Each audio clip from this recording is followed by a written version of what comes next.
Hello friends, I hope everyone is well. Welcome to our everyday rare weather news.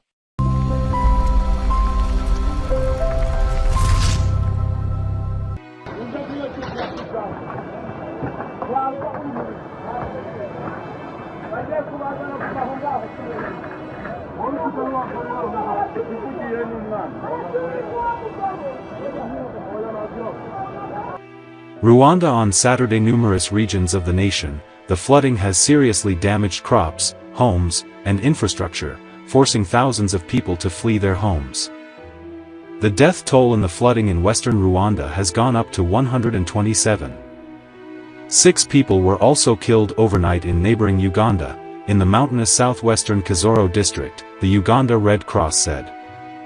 François Habitegeko, governor of Rwanda's western province, said, "It rained heavily all night, causing immense suffering in the districts of Ngororero, Rubavu, Nyabihu, Rutsiro, and Karongi."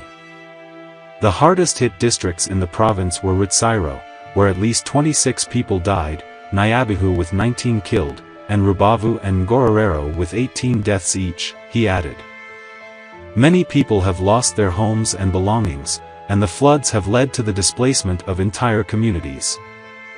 The floods have also caused damage to infrastructure such as roads, bridges, and buildings, leading to disruptions in transportation and economic activities.